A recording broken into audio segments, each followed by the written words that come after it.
Good morning class 11th। आपके सामने आषाढ़ के एक दिन के प्रथम अंक की अंतिम घटना यानी 9वीं घटना 9th घटना मैं आपके सामने प्रस्तुत कर रही थी। इससे पहले हमने आपसे बताया कि कालिदास को समझाते हुए मल्लिका कहती है कि यह क्यों नहीं सोचती कि नई भूमि तुम्हें यहाँ से अधिक संपन्न एवं उर्वरा मिलेगी और इस भूमि से तुम जो कुछ भी ग्रहण कर सकते थे वह सब तुम ग्रहण कर चुके हो। तुम्हें आज नई भूमि की आवश्यकता है जो तुम्हारे व्यक्तित्व को और भी अधिक विकसित करेगी। जिस पर कि कालिदास का ये कहना है कि नई भूमि सुखा भी तो सकती है।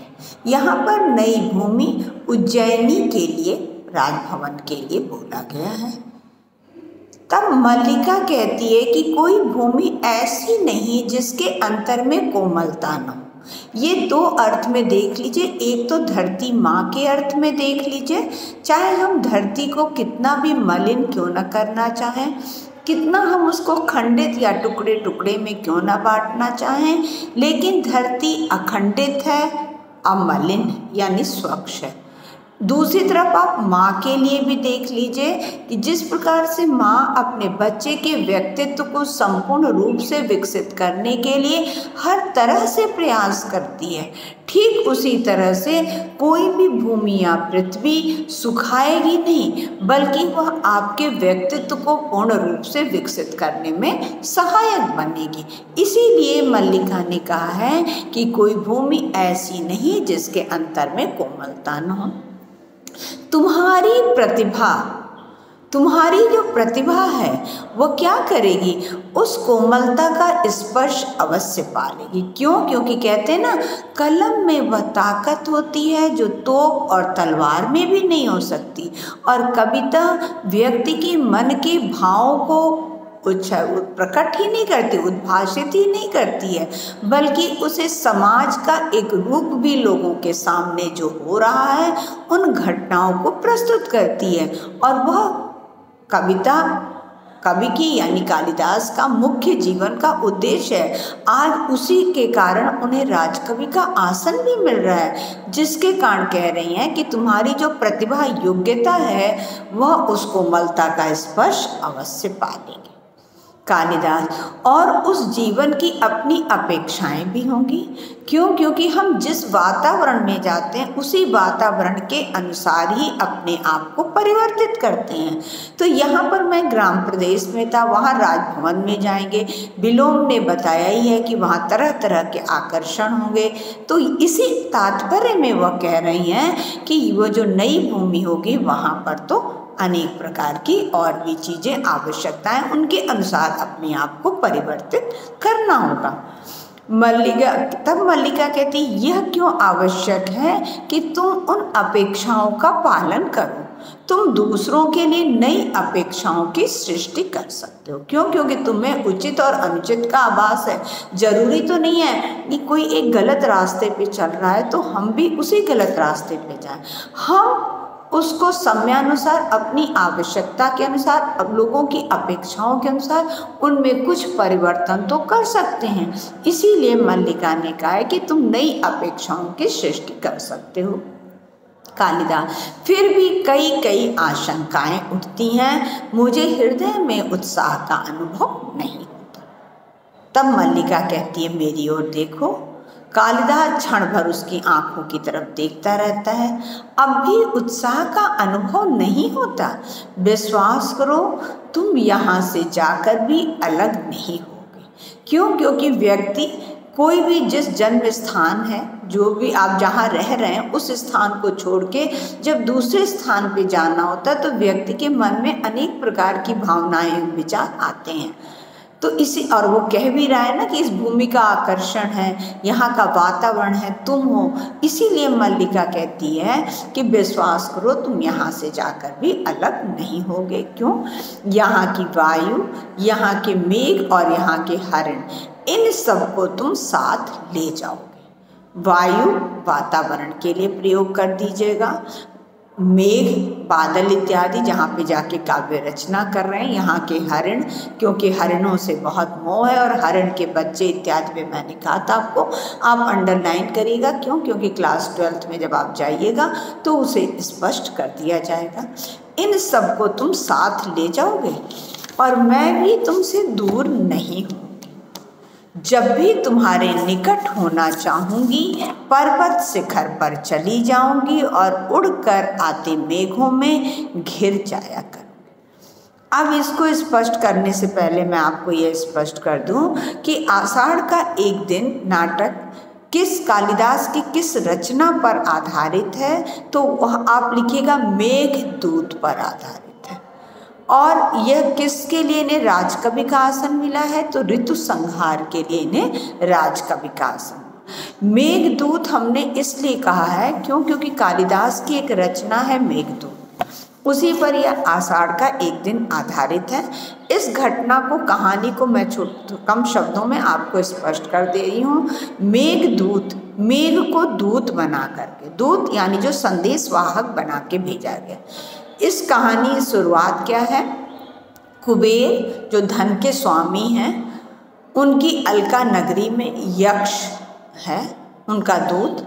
यक्ष को उन्होंने पूजा का फूल लाने के लिए भेजा है, लेकिन यक्ष की तुरंत विवाह हुआ था, जिसके कारण वह यक्षिणी के साथ है अपना समय व्यतीत कर रहा है और उसने अपने राजा यानी कुबेर का जो फूल लाने का कार्य है वह नहीं किया, जिसके कारण कि कुबेर ने उसे श्राप दे दिया और 1 साल के लिए अलका नगरी जो मानसरोवर हिमालय पर्वत पर है, वहाँ से चित्रकूट के घने जंगलों में उन्हें 1 साल के लिए भेज दिया है। जब 1 साल तक यक्ष वहाँ रहता है तो उसे अपनी यक्षिणी की जब याद आती है वर्षा काल में, तो वह मेघ को दूत बना करके उसे भेजता है। और मेघ जब जा रहा है तो रास्ते में उज्जैन नगरी, महाकाल मंदिर, इसका ऐसा जीवंत वर्णन किया हुआ है जैसा लगता है कि हम लोगों के आंखों के सम्मुख ही वह दृश्य प्रस्तुत हो जाए। तो वहाँ पर मेघ को दूत बना करके भेजा गया। इसलिए आषाढ़ का एक दिन जो उपन्यास है किस नाटक पर कालिदास के आधारित है, तब आप लिखिएगा मेघदूत पर आधारित है। और साथ ही साथ यह होगा कि कालिदास को किसके लिए, किस रचना के लिए राजकवि का पुरस्कार मिला है, तब आप वहाँ पर ऋतु संहार लिखिएगा। वहाँ पर मेघ को दूत बना करके भेजा था। यहाँ पर भी आप देखे हैं कि मेघ चारों तरफ घिराए हैं, जिसके कारण कि मल्लिका ये कहती हो पर्वत शिखरों पर जाकर ही काव्य रचना इत्यादि किया जाता था, जिसके कारण कहती है कि ऐसा नहीं होगा, बल्कि मैं पर्वत शिखर पर जा कर के, और जब ये मेघ चारों तरफ घिर जाया करेंगे तो उनके साथ उड़ते हुए मैं भी आ जाए। अर्थात तुम्हें यहाँ का वातावरण भी मिलेगा, यहाँ की वायु भी मिलेगी, यहाँ के मेघ इत्यादि भी तुम्हें मिलेंगे, अर्थात तुम्हें यहाँ की कमी महसूस नहीं होने दी जाएगी। बिजली कौंधती है और मेघ गर्जन सुनाई देता।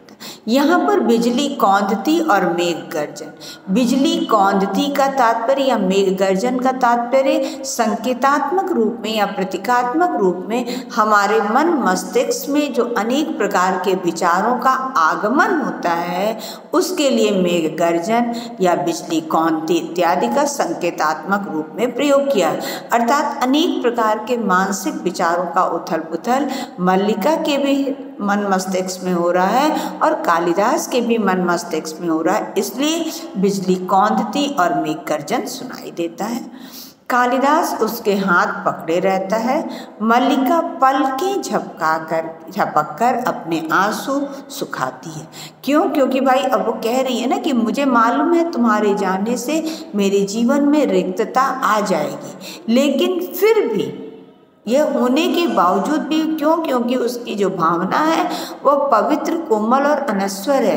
उसके जीवन का मुख्य उद्देश्य है कि कालिदास जीवन में तरक्की करे, उन्नति करे, इसके कारण कि उसने यह बात कही है। लगता है फिर वर्षा होगी, यूं भी बहुत अंधेरा हो गया है, आचार्य तुम्हारी प्रतीक्षा कर रहे हैं। लगता है फिर वर्षा होगी। अर्थात कहने का तात्पर्य कि जब एक बात चल रही है और वो बात कष्ट दे रही होती है तो हम लोग क्या करते हैं, हमेशा बात को परिवर्तित कर देते हैं। ठीक उसी प्रकार उसने भी यहाँ पे परिवर्तित कर दिया कि वर्षा होगी और अंधेरा हो गया। अंधेरा प्रतीकात्मक रूप से क्या है, मल्लिका के जीवन में आने वाले दुखों का संकेत हो गया है, जिसके कारण उसने कहा है बहुत अंधेरा हो गया है, आचार्य तुम्हारी प्रतीक्षा कर रहे हैं। कालिदास, मुझे जाने के लिए कह रही हो? मल्लिका, हाँ, देखना मैं तुम्हारे पीछे प्रसन्न रहूंगी, बहुत घूमूंगी और हर संध्या को जगदम्बा के मंदिर में सूर्यास्त देखने जाया करूंगी। अब आपको यहाँ पर मैं एक क्वेश्चन स्पष्ट कर दे रही हूँ। कह रहा है इन्होंने कि जगदम्बा के मंदिर में, तुम कालिदास को लेने कहाँ गई थी? जगदम्बा के मंदिर में गई थी। सूर्यास्त हो चुका है, सूर्य डूब चुका है, क्योंकि एक दिन की घटना है और वो बोल ही रही है कि आचार्य तुम्हारी प्रतीक्षा कर रहे होंगे, इसलिए सूर्यास्त का समय हो गया। इसलिए इसी समय को, क्योंकि मैंने इसी समय और इसी स्थान पर तुम्हें भेजने के लिए तैयार किया था, इसलिए आप कहिएगा कि जगदम्बा का मंदिर और सूर्यास्त शब्द का प्रयोग किया गया है। कालिदास, इसका अर्थ है तुमसे विदा लूं? मल्लिका, नहीं, विदा तुम्हें नहीं दूंगी। क्यों? क्योंकि जब मैं विदा शब्द कह देती हूँ तब तो मेरा और तुम्हारा संबंध खत्म हो जाता है ना। इसलिए मल्लिका कहती है कि मैं तुम्हें विदा नहीं दूंगी, तुम जा रहे हो, इसलिए केवल प्रार्थना करूंगी कि तुम्हारा पथ प्रशस्त हो। पथ यानी जो तुम्हारा लक्ष्य यानी मार्ग है, प्रशस्त माने उज्ज्वल हो। मतलब विदा नहीं करूंगी। क्यों विदा नहीं करूंगी तो आप बता दीजिएगा। क्यों? क्योंकि विदा हो जाने के बाद तो मेरा और तुम्हारा संबंध खत्म हो जाएगा।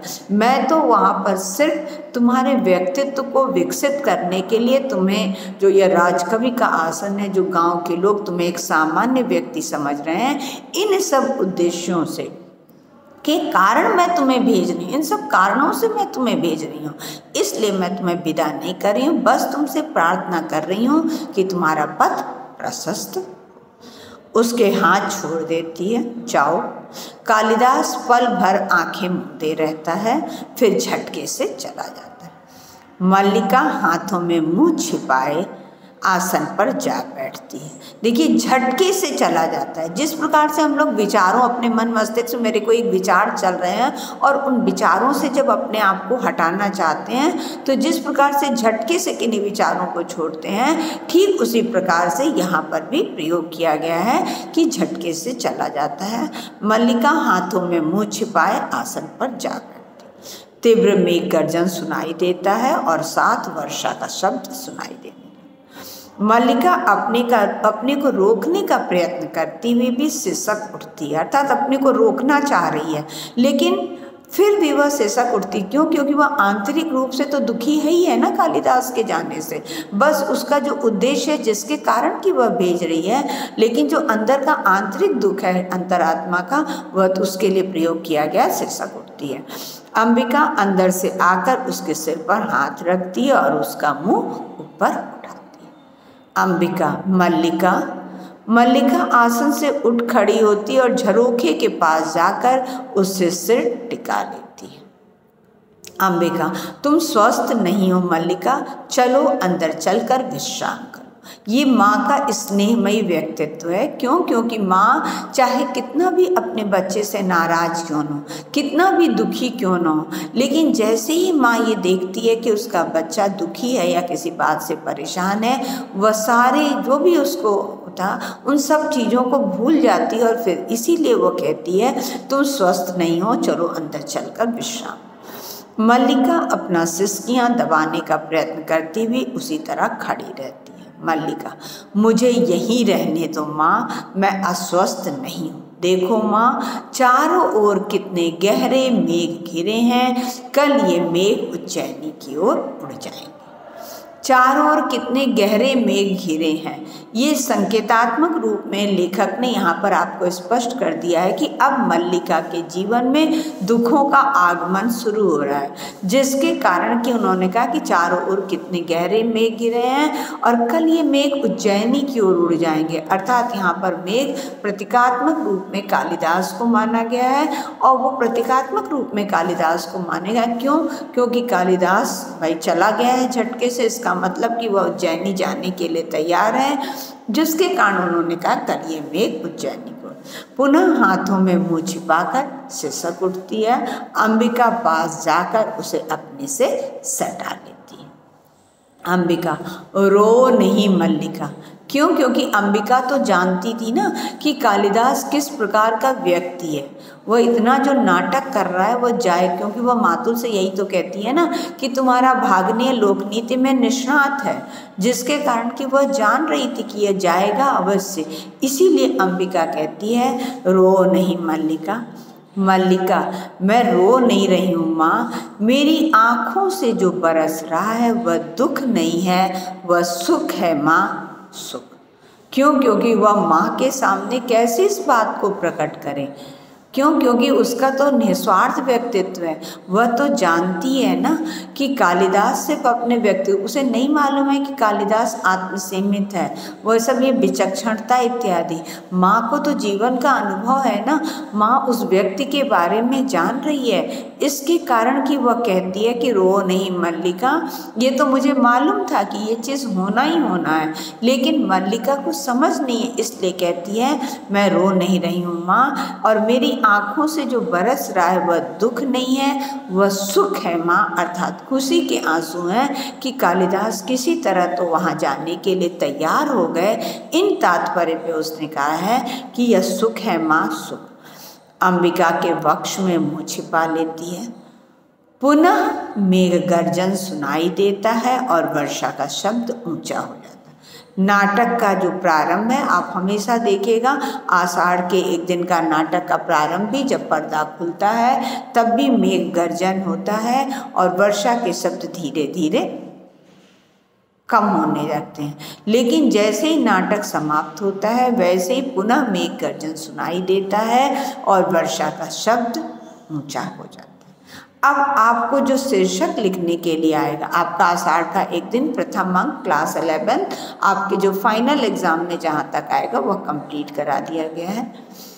एक मैं आपको और वीडियो भेजूंगी आषाढ़ के एक दिन का, जिसमें कि मैं पॉइंट्स करूंगी। उससे पहले मैं आपको PDF के रूप में पूरा उसे बना करके भेज देती हूँ, ताकि आप एक बार उसे पढ़ लीजिए, तब मैं आपको रिवीजन कराऊंगी और आपको जो मुख्य मुख्य बिंदु होंगे उन बिंदुओं पर आप अंडरलाइन कर दीजिएगा। अब आपको ये बता दूं कि जो शीर्षक पर आधारित होता है, शीर्षक जो होता है वह हमेशा जो भी कहानी हो, उपन्यास हो, नाटक हो, कविता हो, उससे संबंधित होना चाहिए।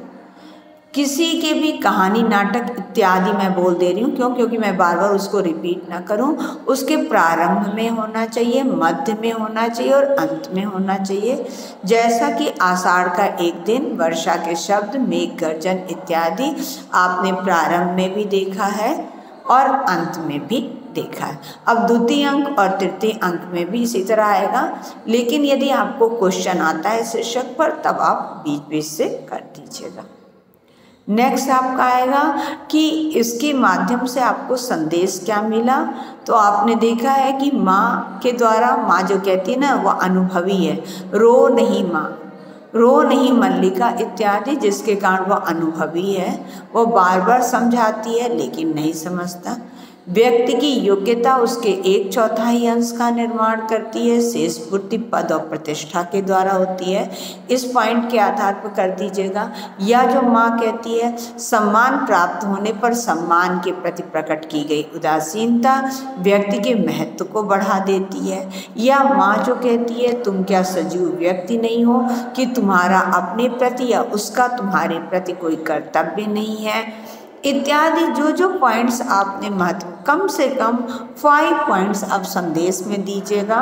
और जो लॉन्ग क्वेश्चन आंसर करेगा उस लॉन्ग क्वेश्चन आंसर में बीच बीच से पाठ की लाइनें अवश्य डाल दीजिएगा। अब नेक्स्ट जो है मैं आपको PDF के रूप में आपको भेज देती हूँ, फ़ोटो बना करके आप उसे देख लीजिए और उसको फिर आप जो मैं लास्ट वीडियो आपको भेजूंगी आषाढ़ के 1 दिन का रिवीजन, उससे आप मिला करके कंप्लीट कर लीजिए।